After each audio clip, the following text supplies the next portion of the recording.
This is the KRQE News 13 Sports Desk with Van Tate. Welcome to the Sports Desk. The Mountain West Conference started their annual media summit for men's basketball today. Here's a look at this year's preseason poll.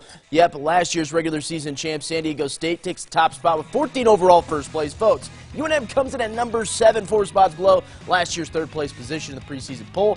UNM does have a lot of new faces coming into this year, so obviously expectations from the league aren't as high. The Lobos didn't speak in day one of this two-day virtual event, but former Lobo head coach Steve Alford did. Alford is heading into his second season as head coach of the Nevada Wolfpack and is coming off an impressive season, but he loses 3 of his top scorers and 5 players overall from 2019, and then throw in a pandemic. Yep, it's been interesting. You know, Coach Neal and I have been doing it a long time, and we like how our blueprint looks. And your blueprint, no matter how you like, gets disrupted this way. One of the things I think we do well in our program is how we communicate to our players, how much we're around our players. And because of a pandemic, you got to be sensitive to that. So it's very, very different for these young people than any other class or any other season we've had to deal with. New head coach at Air Force Joe Scott also spoke today. Scott led the Falcons back in the early 2000s, had some success, but he also touched on UNM's new assistant and former Air Force head coach Dave Filipovich. He's a veteran of the league. He knows the league. I think that's obviously going to be helpful to them. You know, we're going to play New Mexico twice. Is he going to know a little bit about our players and their tendencies? Obviously, yes. I'll have more from UNM men's basketball tomorrow and sports. But now to the big news, as it is National Signing Day, and a lot of athletes here in the Metro signed that dotted line today. Let's start with Sandia High School. Go Matadors! Go Matadors!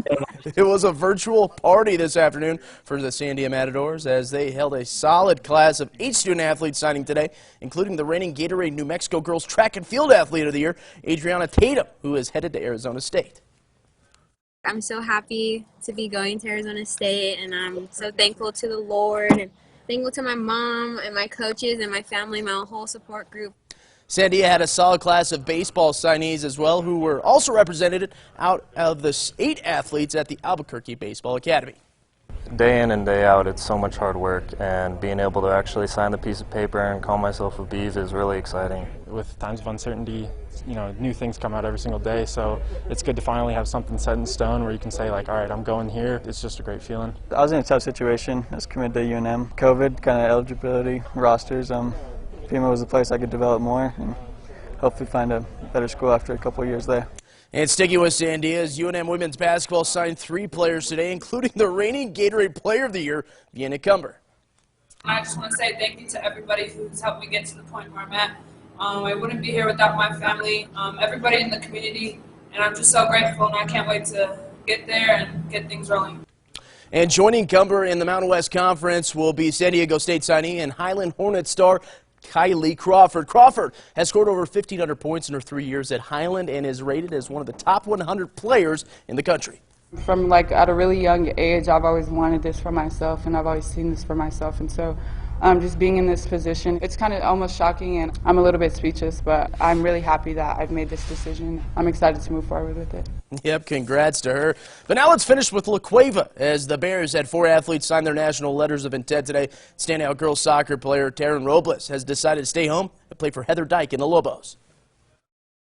Just playing for my hometown, that's so exciting, and playing in front of my family and friends, and the coaching staff and everything at UNM is really awesome. Yep, also want to shout out Zariah Kate Sigwa from Albuquerque High, who will also be a Lobo with Robles. But overall, congrats to all the athletes that signed today. It really is a bright spot in a time that has been affected by this pandemic. And just a reminder, Jackson and Wing train Aaron Pico will fight John DeJesus tomorrow on the Bellator 252 preliminary card. Both fighters made weight today, and while DeJesus comes in confident, running a 3-fight winning streak, Pico says tomorrow it's all about him.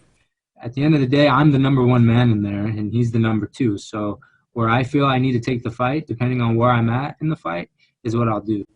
Yep, that preliminary card will start tomorrow at 2 p.m.